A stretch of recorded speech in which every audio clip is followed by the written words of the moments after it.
Čau, šeit Renāta dziedātāja, jeb Sigīga Vīts, un ir 1. marts. Februāra mēnesis ir paskrējis ļoti, ļoti ātri, un, jā, skatoties to, ka tiekamies 1. martā, tad es ceru, ka nu jau jums ir skaidrs, ka tiekamies mēs ar ikmēneša Singing Sock Together 2026 tēmas izziņošanu. Un vairāk par šo te kopādīšanu jūs varat atrast informāciju janvāra video, bet īstenībā jā, ēdām kopā zeķes un ēdām katru mēnesi par kādu konkrētu tēmu un dalāmies ar šīm te zeķēm Instagramā, izmantojot mirkli birku, kas ir Singing Sock Together 2026. Un kā arī katru mēnesi es publicēju jaunu aprakstu, kurš šogad ir pieejams tādā e-grāmatas versijā. Attiecīgi katru mēnesi e-grāmata tiek papildināta, un šī tā e-grāmata ir iegādājama Ravelī, bet saites uz šo te visu es atstāšu lejā apraksta kastītē.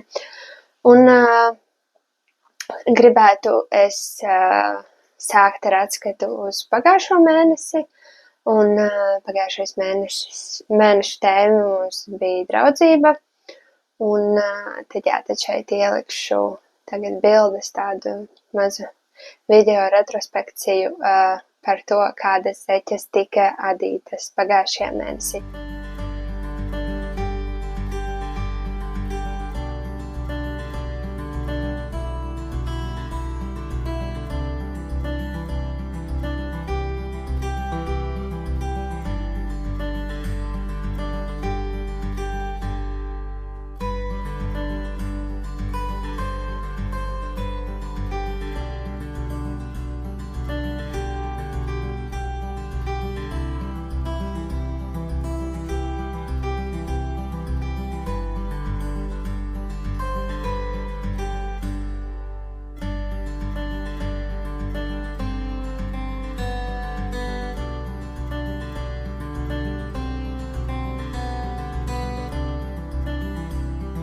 Nu, lūk, tā forši gāja, un mans čekis ādīts atkal ir ļoti daudz zeķes, ļoti krāšņas un foršas, un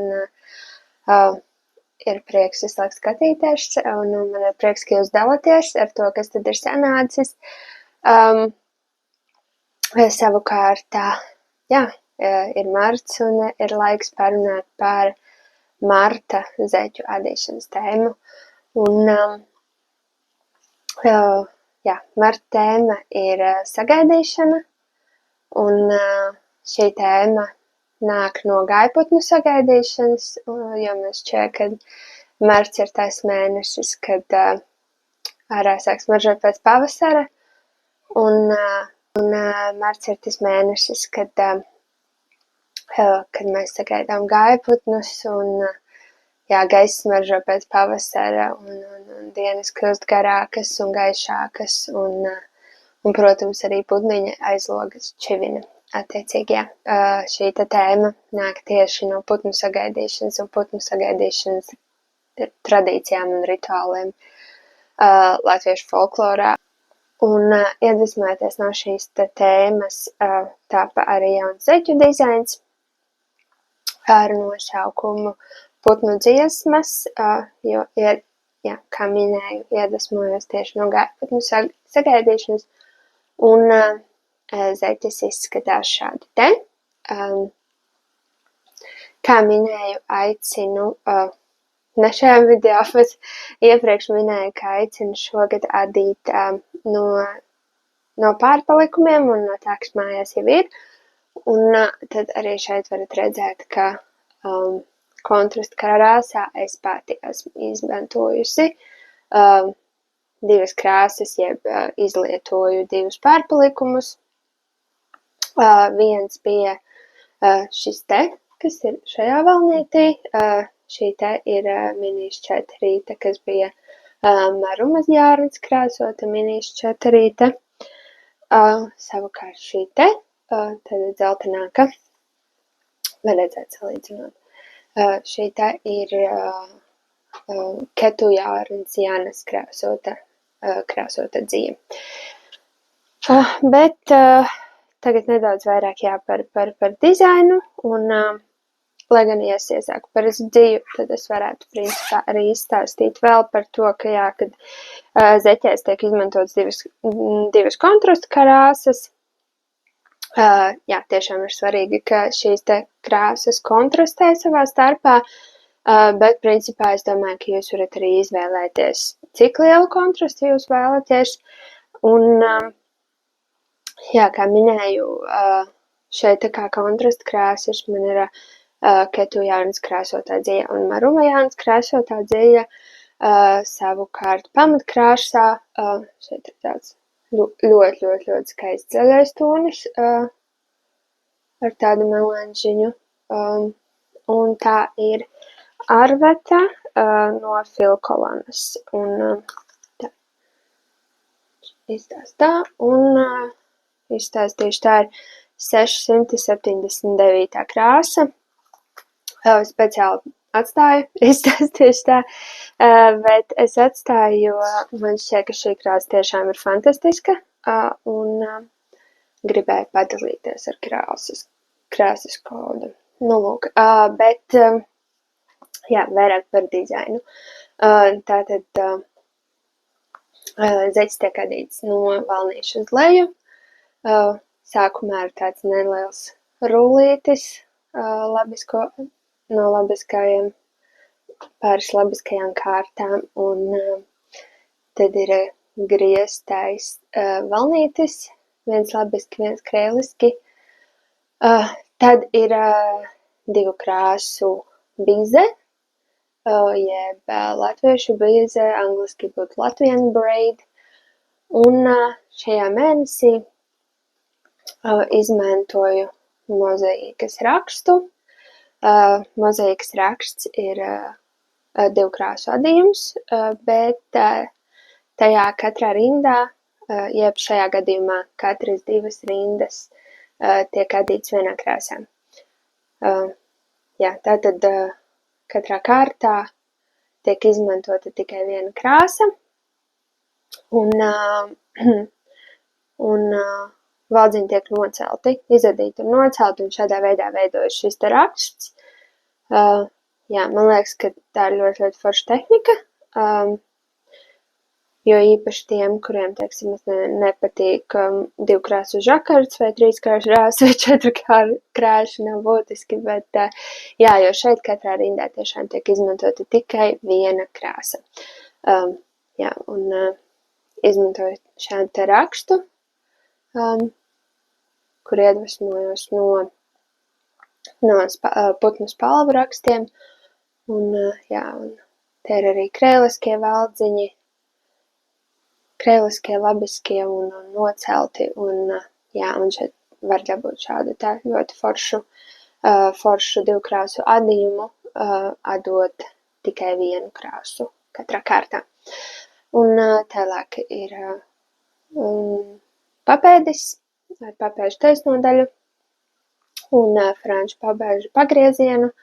Papēdis ir adīts rievotajā rakstā, jo man šķita, ka šis te rievotā raksta papēdis ļoti forši saskan ar krēliskajiem valdziņiem šeit.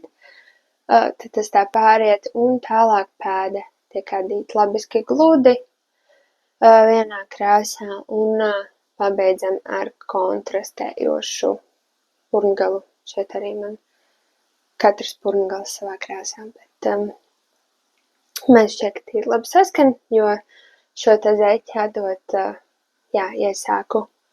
iesāku ar Marumajānas krāsoto dziju, un šeit tā ir papēdī, un purngalā es iedīju Ketujārnas dziju, savukārt šeit Ketujārnas dziju es adīju valnītī, un iesāku šeit rakstu, un tad pārgāju uz Marumajānas krāsoto dziju.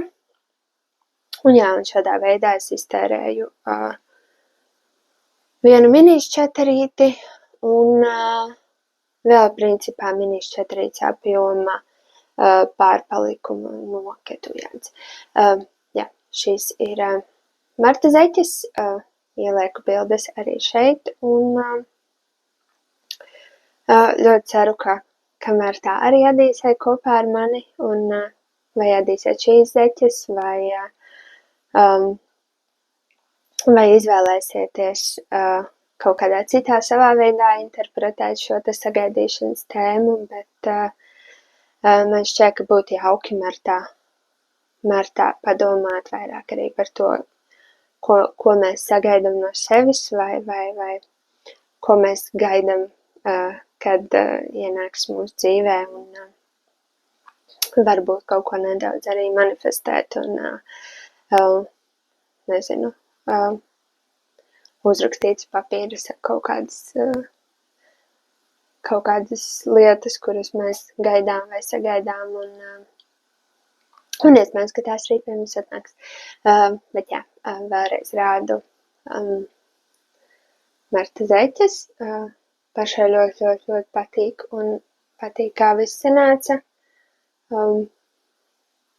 Principā mozaīkas rakstu es biju iepriekš adījusi. Man šķiet, ka man ir viens zeķu apraksts ar mozaīkas rakstu, bet ar tādu ļoti primitīvu un vienkāršu. Attiecīgi kaut kādā ziņā šis dizains man bija tāds diezgan liels izaicinājums pašai sev, un kaut kādā ziņā jauna tehnika, un izdomāt, un uzzīmēt, un izdarīt tā, lai ir saprotami, un lai var arī citi uzvedīt, bet jā, man šķiet, ka sanāca ļoti jauki, un gan šī putnu sagaidīšana, gan arī latviešu bīze, divkrāsmu bīze, kas atkal atsaucās kaut kādā ziņā uz šiem te senlatviešu ticējumiem un rituāliem putnu sagaidīšanas. Tā kā jā, tas tāds nedaudz ieskats un stāsts par Marta Zeķēm. Un šobrīd tas arī būs viss, ko var jums izstāstīt un parādīt. Un jā, es ceru, ka es jau esmu ielikusi bildes, ja ne, tad te kaut kur ielieku vēl parādu. Un jā, noteikti aicinu adīt kopā un dalīties Instagramā. Es ļoti cītīgi sekoju līdzi, kādas zeķes tad sanāk katru mēnesi. Ir ļoti forši pastīties un iedvesmoties un redzēt krāšu kombinācijas un kā arī palasīt par to, kāpēc zeķes ir tādas, kādas tās ir. Un jā, tiešām ļoti forši un jauki. Un jā, piedalieties, dalieties un tiekamies nākamajā mēnesī. Tā.